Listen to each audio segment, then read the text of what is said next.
COVID vaccine. Some people will be regarding the new COVID vaccine as a return to everyday life, the ability to go to the shops and be with loved ones and have physical contact once again, whereas other people will have all manner of suspicions. Obviously, I'm not here to tell you what to think or how to think. In fact, my new spiritual practices mean that I'm actually able to float through life sometimes without having an opinion at all for as long as 25 minutes. So let's have a look at what people are saying in the media and try and understand the benefits and costs of a COVID vaccine. Here in downtown Brussels, locals are wary.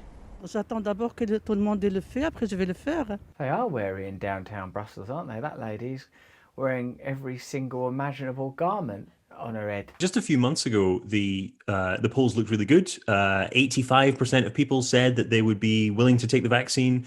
And actually, interestingly, it's got worse since then. You know, as we've got closer to actually having vaccines. It's interesting, isn't it, that regardless of the emergence of this vaccine, we are living in a time defined somewhat by oppositionism, particularly in the political sphere.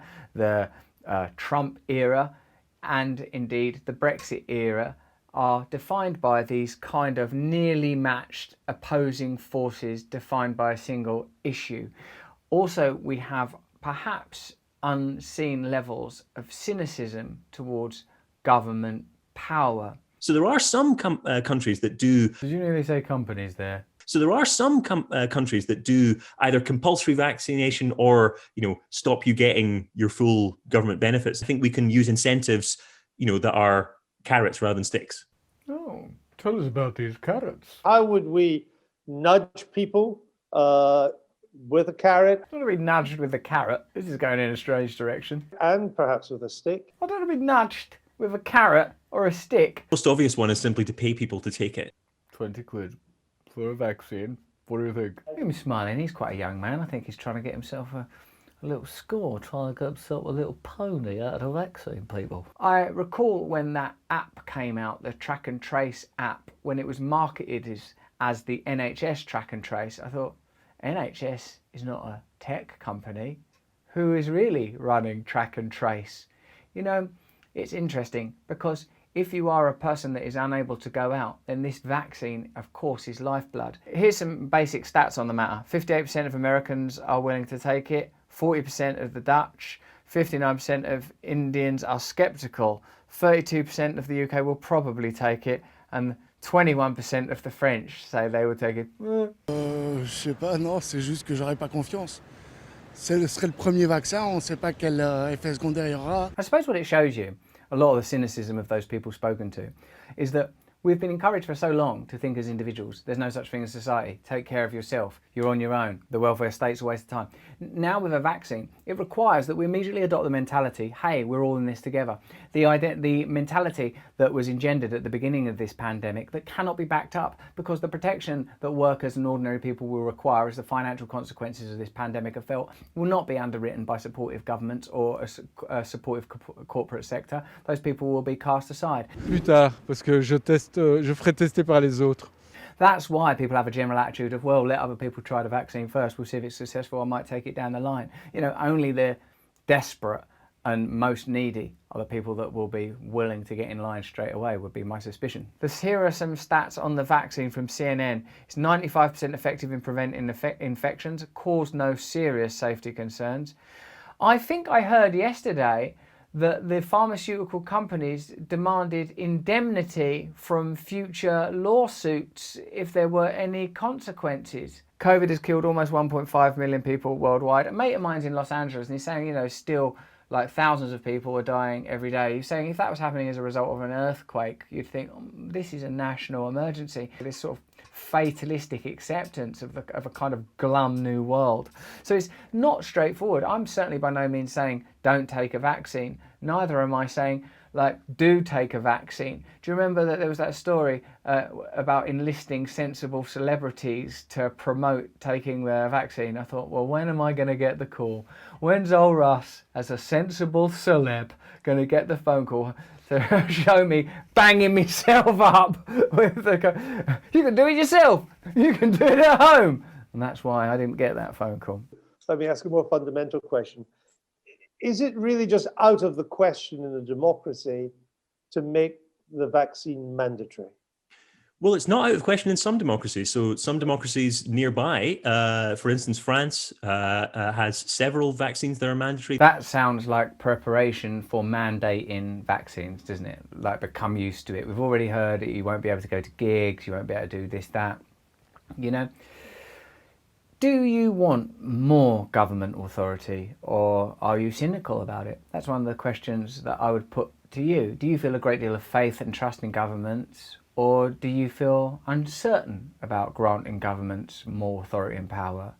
Do you feel comforted by the idea that other people will be forced to take a vaccine, or does it make you feel uncertain? Now, here's a word of wisdom. Any of you that want to have unshakable faith in the emergence of these vaccines, do not Google Pfizer controversy or Pfizer bribery or Pfizer scandal, or your faith may be shaken. And I suppose that's one of the things we accept, that like these kind of megalith industries such as the pharmaceutical industry do operate in a rarefied space. If that indemnity thing proves to be true, that's an interesting aspect.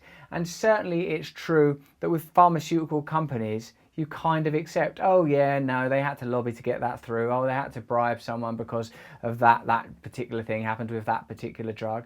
And we accept that that's just the way the world is run, that there is a layer of commerce that is added to political decisions and is necessary for political efficacy. So perhaps this cynicism and mistrust that is, in a sense, endemic at the moment is because of the justifiable suspicions people have about the relationships between government and big business, which have been proven again and again to be dubious. And in a sense, the government should have no agenda other than aiding, assisting, taking care of the people that they are elected to serve.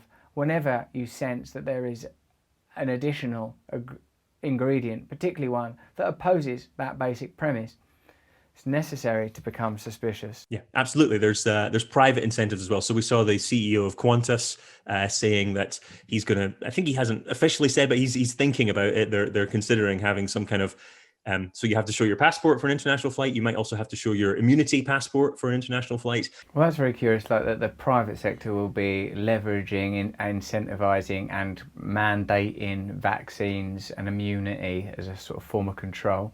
I said it's the same as having a passport. Okay, so maybe it's just the same as having a passport. You have to have a passport to travel. But then Jen said, well, you don't have to inject a passport into your body. I don't have to, but I sometimes do. I mean, yes, that's interesting, isn't it? Is this a condition of the new world? I suppose, as I say, I have no view on whether or not you should take a vaccine or not take a vaccine.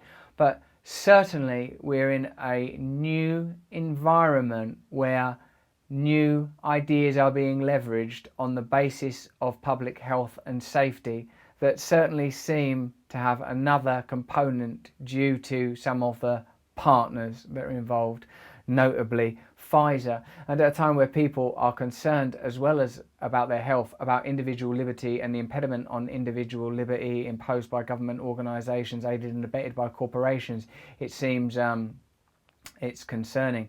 I hope that a viable vaccine emerges. I hope not for a return to normal, to be absolutely honest, because of course, you know, I live in relative comfort. I hope for a return to something far better. I hope for a move towards a fairer, more just world where power and the decisions that affect people are moved much closer to the people affected by them, where there is much less cynicism and suspicion and much less cause for cynicism